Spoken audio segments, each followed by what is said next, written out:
Your therapist and psychologist can't help you with your depression, anxiety, and your trauma because they never changed their brain themselves. They only regurgitate information from university and contained enough information to pass their fucking midterms. This video will be more worth to you than thousands of dollars of therapy because it's actually based on practical experience because I changed my brain and I'll show you how you can do that too. Number one, there's absolutely nothing wrong with your brain, no matter what you think and no matter who tells you that.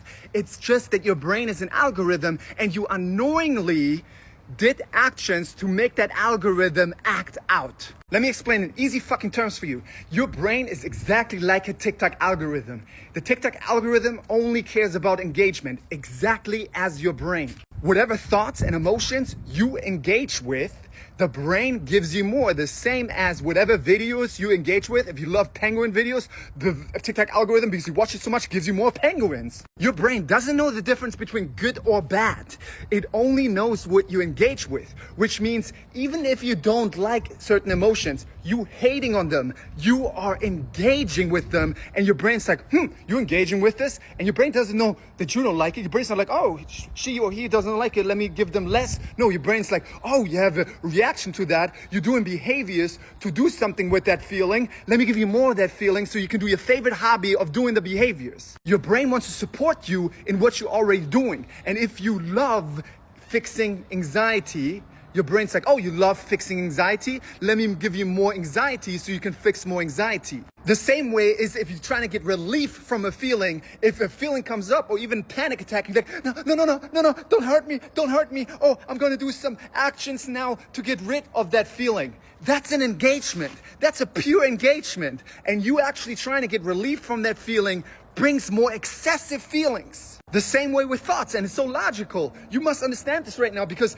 thoughts that you don't like the thoughts about your ex, or thoughts that you're not good enough, or thoughts that you're not ready yet, or thoughts that other people judge you, if you engage with them and talk back to them, the brain's like, oh, you love them, let me give you more of that. And the absolute biggest problem in society is that people are identified with the algorithm. They think they are the algorithm. You cannot even see outside of the algorithm like a fish who's swimming in the water and you only see water and you don't even know you are in water. I actually don't know if fish know if they're in water. That would be a great study to do. But fuck it, it's an analogy and you get it now. So your first step is that you have to understand that your identification with those emotions and thoughts pull you more into the story and make you more reactive. And reactive is the key word here, because you're reactive to the same old trauma algorithm that you got from your childhood. And because you're constantly reactive to that algorithm, because your brain knows exactly what you react to, and your brain gives you those worries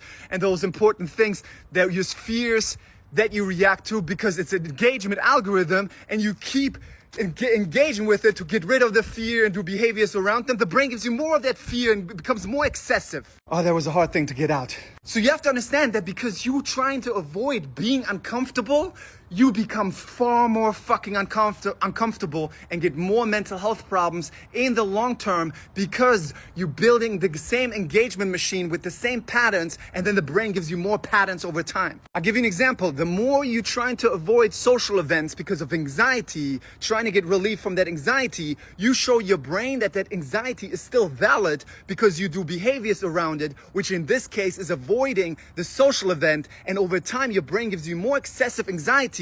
You will create more emotional weakness, and it will get harder and harder for you to get to social events, which in addition eventually leads to depression because you're killing your support system. You're destroying your entire support system because you're avoiding living your life because of feelings. And the more you avoid living your life, the more you show your brain living your life is dangerous. And then your brain, to protect you, gives you more excessive emotion to avoid living your life. Don't even fucking play with me. You don't even have the attention span for me to go further. And I will even go further because some people have the attention span, and I want to give you some actions of love here and give you the best coaching session you ever had in one video. Next fucking step, now that you know that and you know the reactivity to the old algorithm is what creates more excessive mental health problems, we're gonna cut that off. The way to cut that off is you have to change from the emotional and thought addictive engine, which creates more addictions to emotions and thoughts and more trying to get relief, to the valued action engine. You have to literally live your life by a different paradigm, and I will explain you why. The reason why we don't try to change emotions and thoughts is because we're still engaging with them, and we're still then on that engine. And your brain is the top shareholder of emotions and thoughts, and no matter how much engagement you do here, your brain will warp your reality more with that, and you will stay in the soup of emotions and thoughts. But guess what? Your brain cannot manipulate you, and the same as really funny right now. Other people cannot manipulate you if you're not on the emotional and thought addictive engine, because they can only manipulate you with those feelings, telling you stories, giving you FOMO, and then you're like, oh no, I have FOMO. Okay, I need to react to it. But if you're not on that engine, if your GPS is on values, on valued actions, you say, oh, I can have any feelings and thoughts, so I cannot be manipulated by the brain or people, and I can show my brain, create a new algorithm by moving in the direction of what I care about in life. And spoiler alert, your brain will then support you in living your life more by giving you more inspirations, more ideas to build your business, etc. But I'm getting ahead of myself, motherfuckers, and it's 6 minutes in. There's no one watching anymore. Attention span is gone on TikTok. There's absolutely no reason why we continue doing this video, right, Squirrel? Tell me. Nah. But we're gonna continue because there is someone who will watch to the end. How do we practically apply that? Well, we have to cut off the old algorithm to not feed it anymore, to make it inactive. How do we make it inactive? We have to ask ourselves, how do we make it active? Oh, we make it active by spending time and energy inside and outside of our head on that old algorithm. What do I mean with that? Number one, the behavior that you're doing inside of your head. When you wake up in the morning and the brain tells you, oh, you should do this, or you should worry about this, or did you do something wrong yesterday on that party, and you talk back right away, you are actually feeding the old algorithm, because the automatic thoughts you don't have no control over, but you have control if you're talking back with your superpower. What is your superpower, you might ask? Your focus. You have total control over your focus. So to stop feeding the algorithm inside of your head with behavior, you need to stop talking back to those thoughts and proactively bring your focus in the present moment outside of your head on the valued actions that you want to do. Why is that, you might ask? Well, because we bring our focus, our attention moment to moment on the valued action instead of talking back to the brain.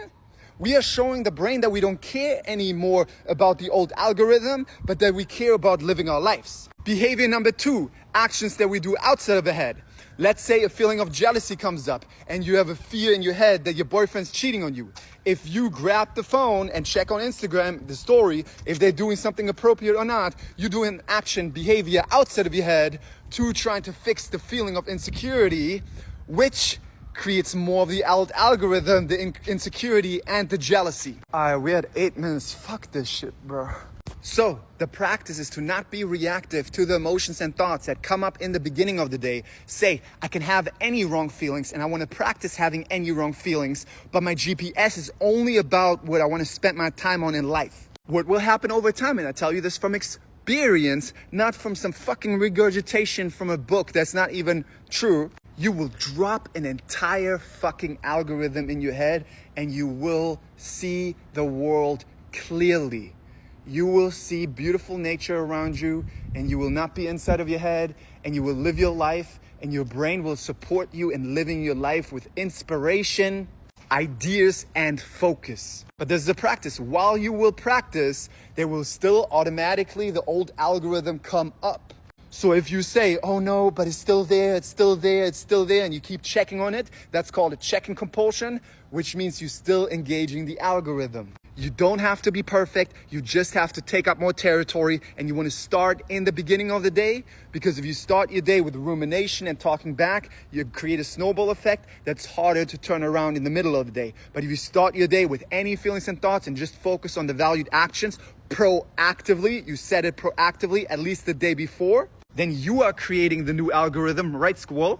And not your brain. Have you ever heard the saying, if you don't set intentions for your life, other people will set them for you? Well, if you don't set intentions for your life, your brain will also set it for you based on the old algorithm. And the squirrel and I want to say now, if you want to go deeper on this, you can check out my emotional fitness book in the link in my bio. That book teaches you step by step how to change from the emotional addictive engine to the valued action engine with so many tools. And on Saturday at 12 p.m. Pacific time, I'm actually dropping a transformational course that was only available until now to my private clients. First 40 people get a huge bonus in the link in my bio.